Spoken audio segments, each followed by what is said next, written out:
Salut à tous, aujourd'hui une petite vidéo en mode zéro déchet. Je vous présente comment je réalise mes yaourts faits maison en seulement 4 heures. Et en suivant, je vous montre ma yaourtière et quelques petites astuces. Allez, c'est parti, à tout de suite. Une fois que vous avez bien mélangé les ferments pour yaourt dans le lait, donc il faut que le lait soit à température ambiante. Il faut bien mélanger pour pas qu'il y ait de grumeaux. Et ensuite, vous laissez reposer pendant 1 heure en couvrant. Voilà. Une fois que ça c'est fait, votre ferment est opérationnel.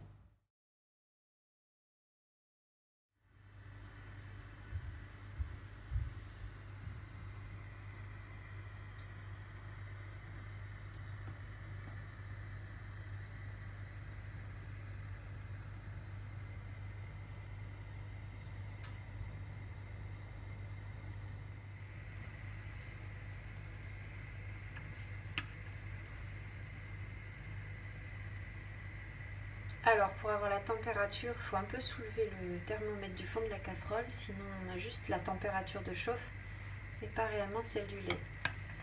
Donc là, ça bouille. On va éteindre le feu. Voilà, ça bouille, ça bouille. Donc on est à...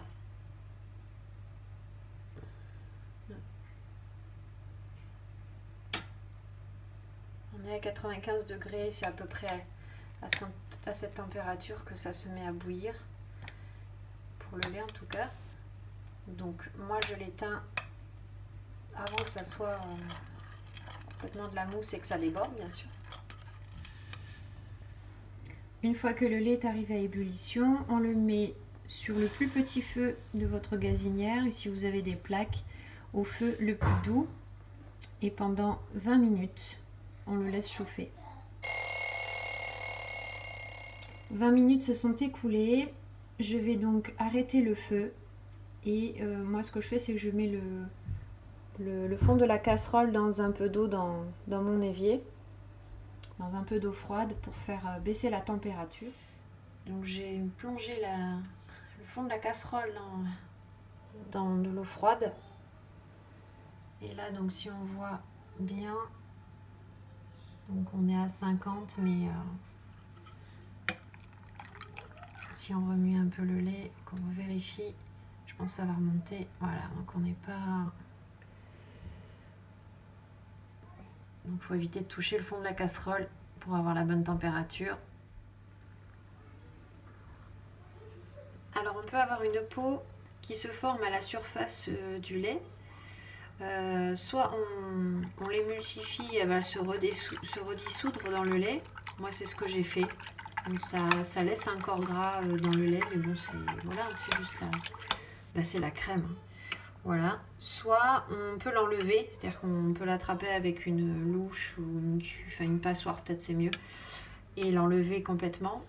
Ou alors on peut la filtrer.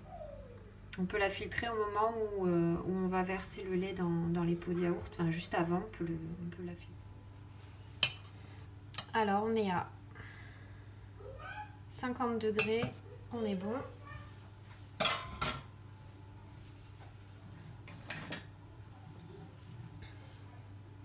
Donc, je vais verser mon ferment qui est prêt.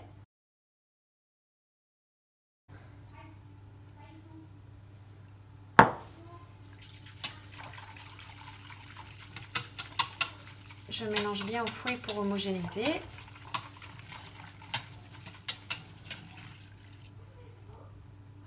Alors on voit il y a des petites peaux en fait qui sont encore dans le lait. On peut les filtrer à la passoire.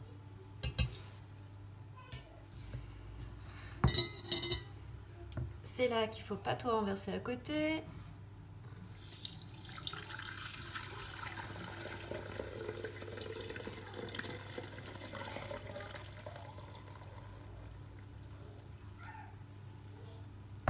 Voilà. Et donc je vais pouvoir verser dans les yaourts. Je le fais en 2 fois, puisque là j'ai 2 litres.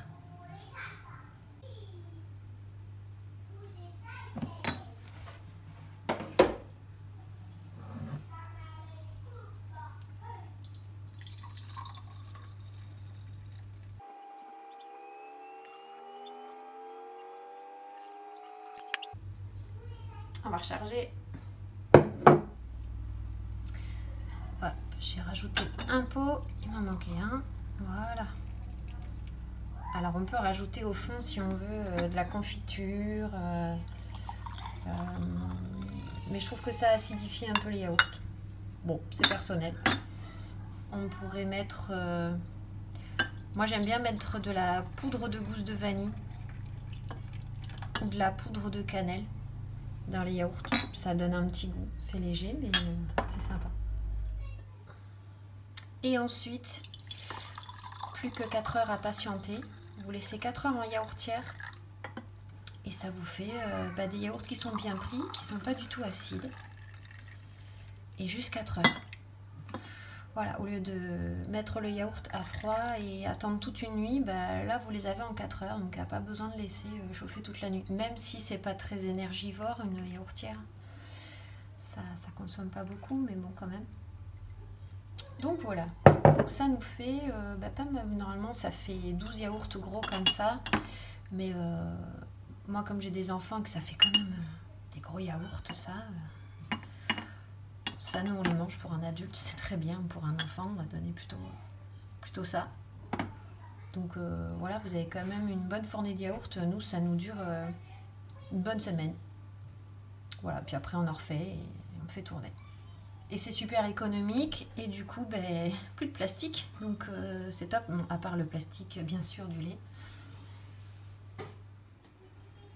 Alors le seul bémol, vous allez me dire oui, on n'achète plus de yaourt en plastique, mais ça c'est bien du plastique. Bah ouais, mais c'est quand même un geste moindre, je pense, dans le sens où je pense qu'on achète moins de plastique en achetant toutes les 1 semaine et demie 2 boîtes comme ça, 2 packs de lait comme ça, plutôt que d'acheter des tas de yaourts en supermarché.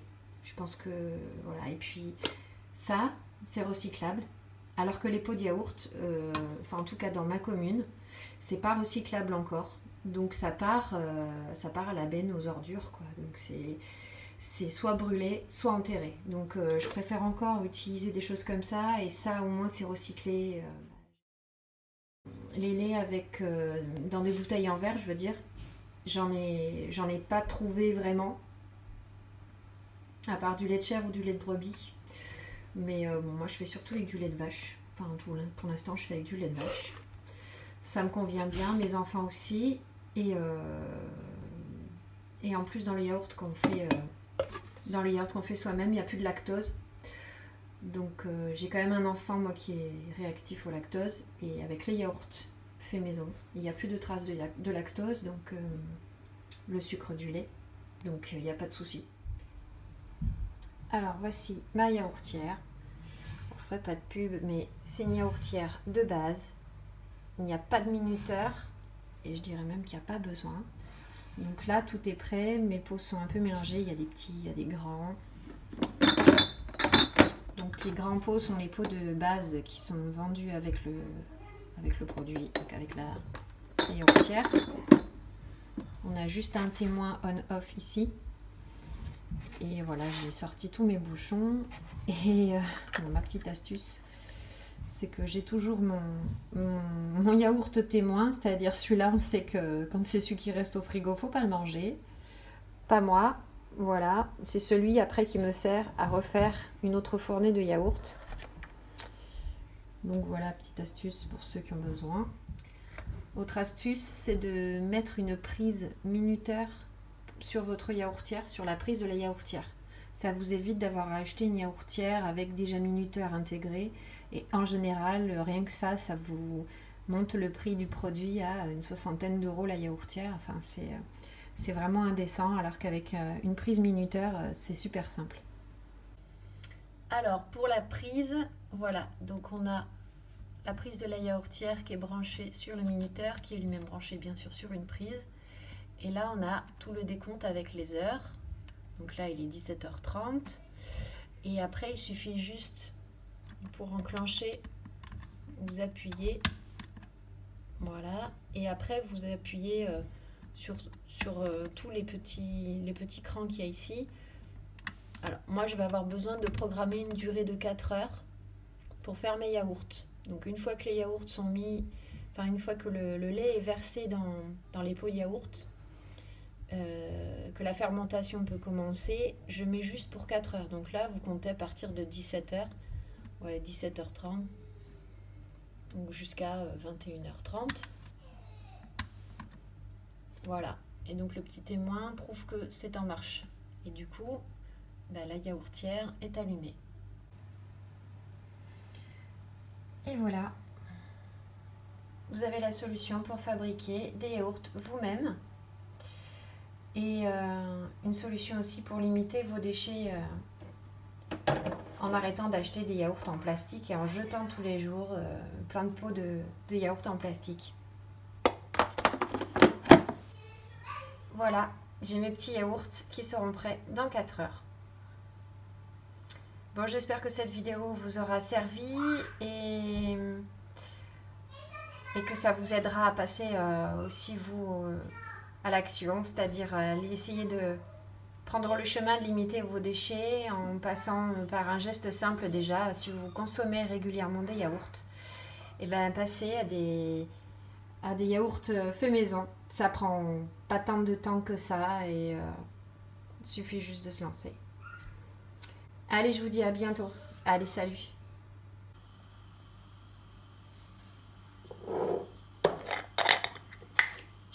Alors, voilà ce que ça donne.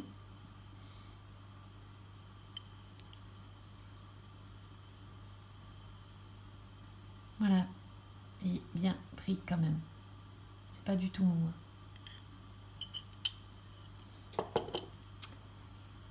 Et voilà.